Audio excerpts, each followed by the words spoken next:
60 male. No, that title probably caught a lot of you, but it really isn't what it seems. This entire situation has been agonizing for me, both physically and mentally. I don't even know where to start. I guess I'll try and be as succinct as possible so as to not bore anyone with the details. So I've been married for 2 years to my wife Jen, 58F, with whom I am raising her son, 16M, with. Man, words can't describe how much I love that kid. I treat him fully as my own. He's such a nice boy, and I'm proud to say he gets on with me very well. I also have 2 children from a previous marriage, 30M and 27F, from my now ex-wife, 60F. Long story short, I've cut my bio son, 30M, and daughter, 27F, out of my will. They are to inherit nothing. I run a rather successful business and own a few houses which are worth a lot. I had always intended to pass that on to them. The business to my son and the houses split between my son and daughter. I know it's a bit morbid, because there's nothing really wrong with me health-wise, but I've always been open with that to them. To be honest, they both had a spoiled upbringing, so they had a head start in life. Which is the complete opposite of how I grew up. Now if we wind the clocks back some 5 or so years ago, I was married to my now ex-wife. We had been married for 35 years. We did have our ups and downs, like any other marriage, but there was never any infidelity or anything. Well, long story short, I ended up coming home to find her in bed with another man. Of all the ways to find out your spouse is cheating on you, that was the one I did not expect. Not because of how disrespectful it was, because at that point, respect is out the window. But because of how stupid it was. I did a lot of late work at my office during that time, but surely they weren't that stupid? At that moment I was seething in rage and had to restrain myself from beating the shit out of that guy. I ended up divorcing her and keeping my distance from her. I needed a lot of therapy and support to get through that. My relationship with my bio kids was still great and they understood what I was going through, or so I thought. It was only recently that when I went for a drink with my daughter, that she was all of a sudden quiet and not like her usual self. I asked her what was wrong and she said she was scared to tell me. I calmly reassured her that everything would be okay. She then proceeded to spill her guts and say that she and her brother knew about their mother's affair, but that their mother had begged them not to tell me that they knew. My son ended up agreeing with his mother and convinced my daughter that this would be best, so they knew their mother was having an affair but were afraid to tell me. I couldn't believe what I was hearing. I asked her wasn't she and her brother angry at what their mother had done, and she said she was, but that they couldn't cope with this and that it wasn't their place to get involved. Well, by not telling me, they had involved themselves. I later had to confront my son over this. He hit me with the "it was to protect you" shtick. At that point I felt very empty and cold inside. He began apologizing too, but by that point, I think I had enough. I had come to terms with the fact that my bio kids are fully grown adults now and that this is how they've chosen to be. I'm not going to fully go no contact with my own kids. I can't bring myself to do that. But I don't want much of a relationship with them either. I had to sit down with them both and inform them that I'd cut them out of my will, and that stepson would be inheriting much of what they were going to get. This lead them to have outbursts of which I myself didn't even experience when I caught their mother cheating. They accused me of being heartless and cruel, and how can I love my stepson more than them when he's not even really my kid? I told them both he's more of my own than either of you, and left my stepson is very bright and I am sure he could one day take over my business. He could pick any of the houses I own to raise his family with too, and do what he wants with the rest of the properties. My ex has been sending me messages calling me heartless too.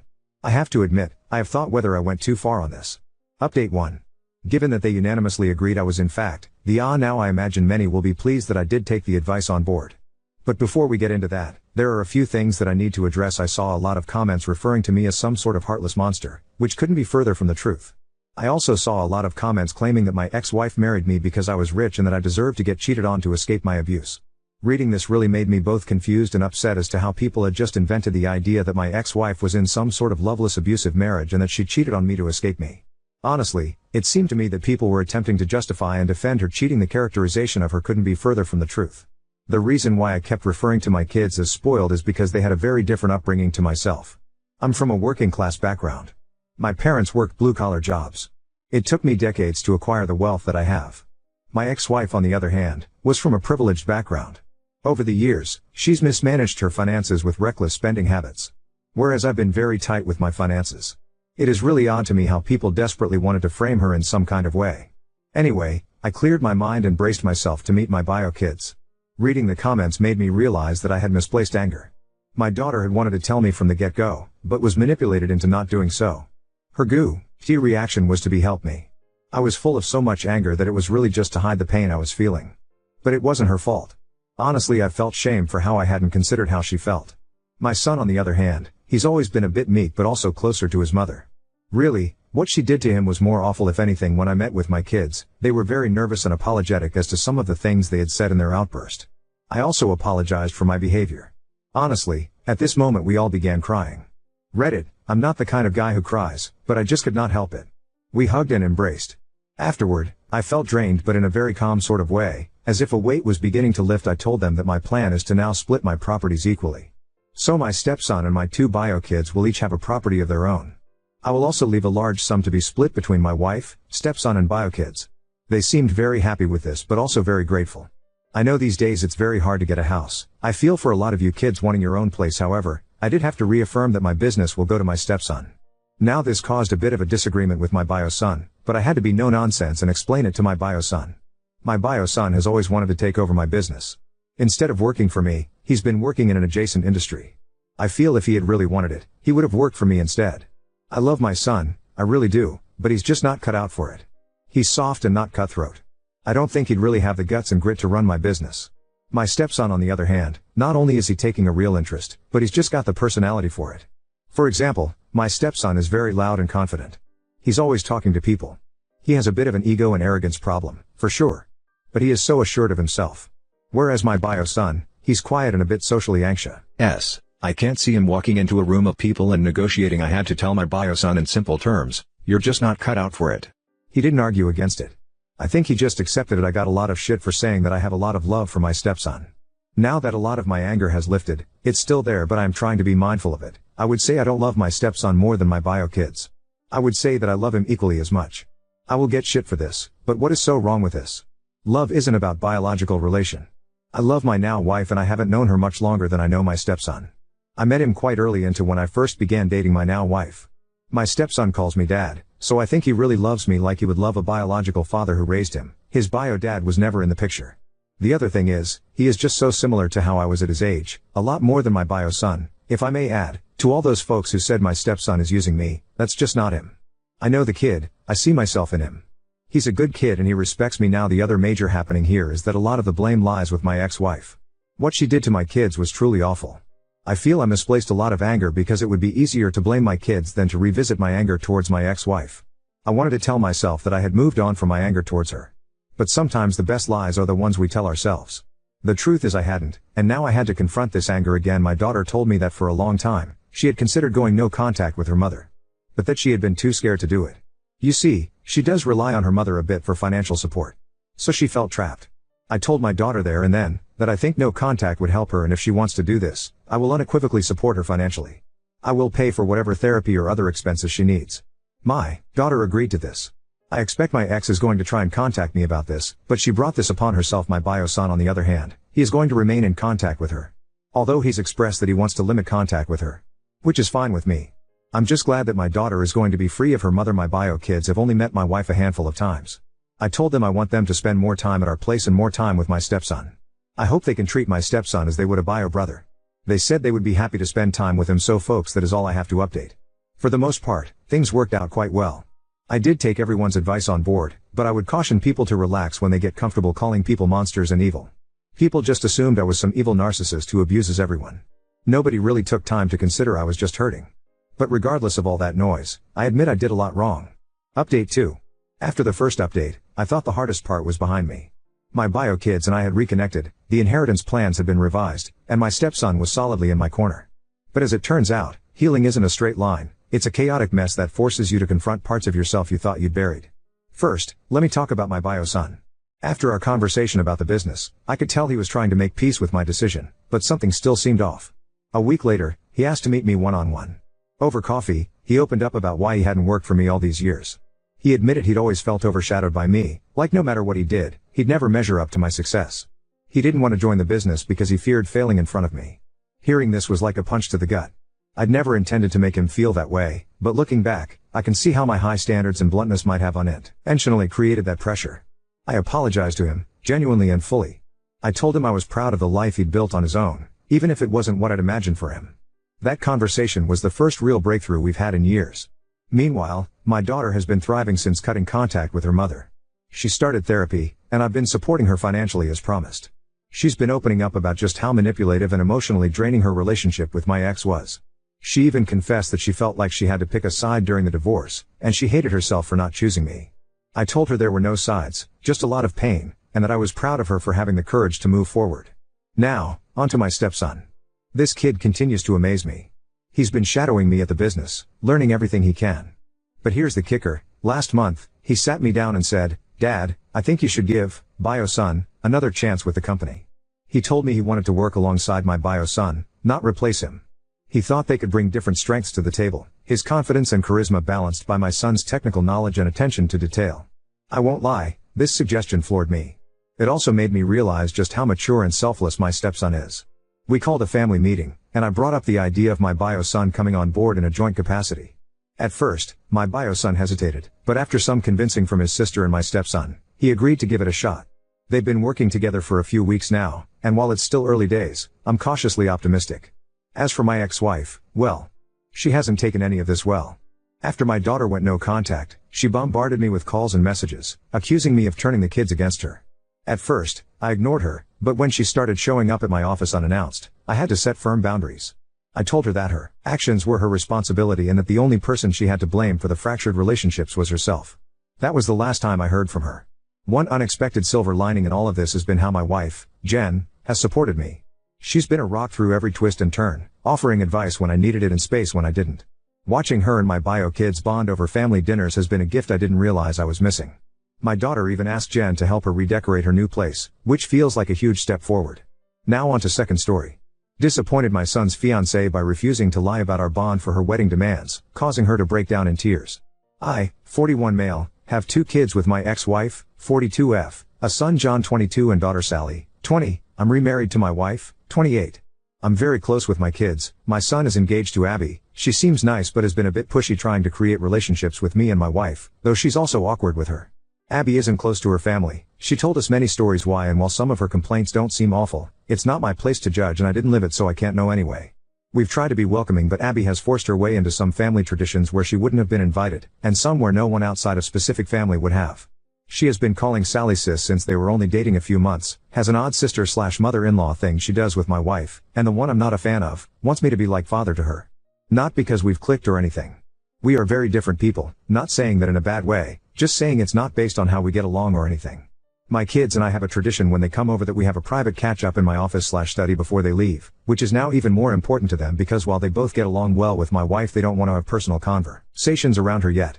Abby asked if we could talk, and after I explained the tradition John later asked that I do it, saying she'd never had a caring conversation with her dad. We compromised that I didn't include her in the tradition but do join the 2 of them for coffee and let her talk.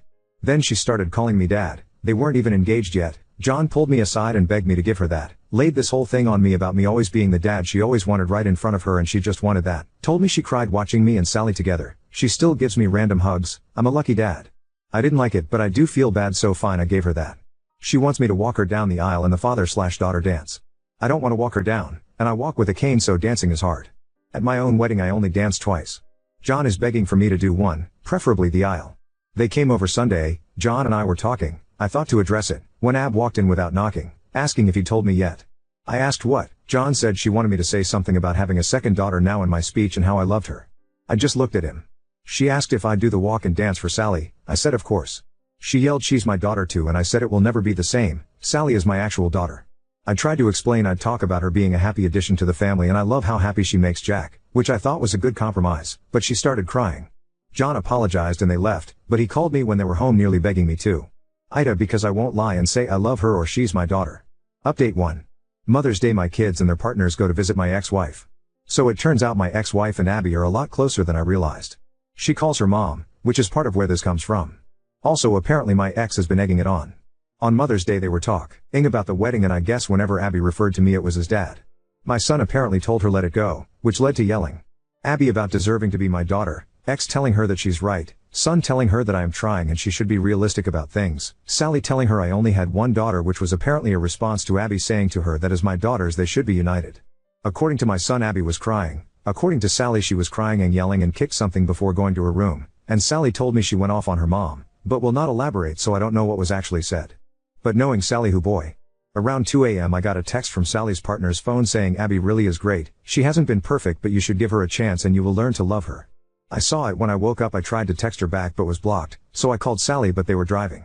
They stopped by my place later that day because I am on the way and my daughter prefers my liquor and cooking and they told me about the night before. At the end I asked to speak to her partner alone, I asked if I had done something to upset her. She was confused and I told her I was blocked. She said I wasn't but checked her phone and I was, and I said it was after her message and she asked what message. I showed her, it was not on her phone anymore. At that point we brought in Sally and caught her up, neither of them were happy. A couple of days later John and Abby dropped by unannounced, not something we really do in this family but okay fine, I had mad salmon, does not take long to cook. I cooked 2 more, wife serves while I make drinks. The entire night was Abby trying to bring up the wedding, John trying to change the subject, Abby not allowing that. We talk logistics because I'm helping them get some good deals through some professional contacts I have when finally she just says so I was talking to Mom, she said that you can walk me down the aisle and she'll do the dance, or you can dance and she'll walk, it's your call but you need to choose soon. I reiterated that I could not dance, she tried arguing that I had danced a little at my wedding but I made it clear that is different, and did not feel comfortable walking her. She got upset and said Mom loves me why can't you? I felt bad but couldn't lie, I pointed out that she had John who loved her, my ex-wife, friends, she had people who love her. She said but other than, ex-wife, those aren't my parents I said neither am I. She was very emotional so my wife and I gave them a few minutes. My son and I were alone later, he looked exhausted. He said the problem was that after Mother's Day Abby had called Sally and kept saying they are both my daughters, that I did not get to be close with one but not both, and that it was them against me but at that one Sally cried havoc and let slip the dogs of war. Things were said. Grievances were aired. John had to hang up before it got worse, but I guess Abby was shaken but there was a new problem. Abby had decided in her head that I did not mean what I had been saying and was just doing it for Sally. He told me he would handle it. Ron Howard, he did not so now I get text messages from Abby every couple of days acting like we have a secret relationship Sally doesn't know about, she even called herself my secret daughter and lolled. She invited my wife to lunch saying 2 out of 3 of his girls going out. She has even started using the pressure of showing up at events like a recent barbecue to play a certain image. She hugs me more and holds it, wants to do pictures with just me or my wife and I but always a few with just me to post with captions I do not like. My wife is getting especially annoyed because of how she is with her. I guess Abby surprised her with Father's Day plans for me that had to be shut down. As it is she still inserted herself into the D.A., but she has a soft spot for her and when Abby gets emotional she caves. My wife is a sweetheart. I asked him if he is upset with me and he said no, he just wished it was different. He said we're good, but he's worried he and Sally aren't, which is when I took the advice of some people and suggested premarital counseling. He said he would talk about it. Abby is insisting Sally go to her fitting. That shop should pay per view that potential Royal Rumble because Sally is not holding her feelings back anymore. I told him Sally loves him and I'll talk to her, but for now it is stressful all around. Abby driving my wife crazy with her ideas for what my girls should be doing, driving me crazy with dad-daughter content, drove Sally to the edge, and oh yeah, last night sent me an email with 3 styles of father-daughter dances and song options, so I'm not feeling any more respected or heard than before. The 6 of us have barely been in the same room in order to let things calm down since Father's Day, which was great until it was a shit show. Sorry this is so long, with all the craziness this is still the abridged version. We are supposed to meet Friday, Sally's partner and I have a bet going about how bad it will go. So onward and upward, I hope you fathers had a less dramatic day than I did, and by any chance does anyone know exactly how bad of a crime I need to commit to enter witness protection? Update 2. Oh boy, Reddit, buckle up because things have gone completely sideways. When I posted my first update, I thought we had hit peak drama, but nope, this train is careening off the tracks. We had our family meeting on Friday. By family meeting, I mean a circus where everyone brought their own brand of chaos. Sally's partner brought snacks like it was a spectator sport, and honestly, I wish I'd done the same. The meeting started semi-civilized. Abby arrived with this massive binder of wedding ideas, color-coded tabs, and even some PowerPoint slides. She said, she wanted to clear the air and make plans. I thought, okay, maybe this will be productive. Fool that I am. The first 10 minutes were fine. Abby went over catering options and floral arrangements. Then she whipped out a diagram of the ceremony seating, with names meticulously placed. That's when Sally noticed something weird. My wife and I were seated behind my ex-wife and her boyfriend. Sally straight up asked, "Why are you putting Dad and his wife in the back?" Abby responded with the most condescending tone I've ever heard, "Well, Mom is more of a parent to me, so she gets priority seating." The room went dead silent except for the sound of Sally's jaw hitting the floor. Sally let out this sharp laugh and said, "So, you're relegating my dad, your supposed secret dad, to the nosebleeds? Make it make sense." Abby got defensive, saying it's about honoring the parental figures who've been there for her. I told her I wasn't offended, because, frankly, I'm too tired to be offended anymore, but Sally? Oh, Sally was livid. She turned to me and said, "If you don't stand up for yourself, I will." I tried to calm her down, but Abby cut in with, "This isn't about you, Sally. It's about me and my day." Big mistake. Huge. Sally absolutely snapped. She stood up and said, "No, Abby, it's always about you. You've hijacked every family moment since you got here. You're not a second daughter, you're a tornado with a tiara, and I'm done pretending otherwise." Then she stormed out. Abby burst into tears. John tried to follow Sally, and my wife, Bless her, just sat there quietly sipping her tea like she was watching a reality show. After everyone scattered, John stayed back to talk. He said Sally's outburst was unnecessary and accused me of encouraging her attitude by playing favorites. I told him I'd been bending over backward to make Abby feel welcome, but there's a limit to what I can do. He asked why I can't just give her this. I asked, and then what? I keep giving her this for the rest of my life while she bulldozes everyone else in the process? He didn't have an answer. Saturday morning, Sally called me. She said she wasn't going to the fitting. When I asked why, she said, because Abby wants me there so she can play dress-up family with me and Mom, and I'm not doing it. She added, tell John the first love him, but if he doesn't grow a spine soon, I'm out. I tried to mediate, but Sally wasn't budging. Later that day, Abby texted me saying, I'll make sure the fitting is fun for Sally. She just needs to see how good it'll feel to be sisters. I didn't respond. The email bombshell last night, I got an email from Abby with the subject line, wedding updates and new dad/daughter song ideas. Inside, she included a detailed breakdown of potential speeches for me to give at the wedding. One of them literally started with, I'm so proud to have not one, but two daughters. I forwarded it to Sally. Her reply? Burn it. With fire. John is upset with everyone. Sally is refusing to engage unless Abby changes her behavior. My wife is one step away from hiding under the bed when Abby comes over. And me? I'm just trying to make it through this without needing a drink stronger than whiskey. I suggested, once again, premarital counseling for John and Abby. He finally agreed, though Abby's response was, we don't need counseling. We need everyone to support us. Sally's partner called it the Titanic of engagements, and I'm starting to think they're right. If this wedding actually happens, it'll be a miracle. If I make it to the other side with my sanity intact, it'll be another miracle. And if Abby sends me one more email about song choices, I might finally understand why my ancestors invented Scotch.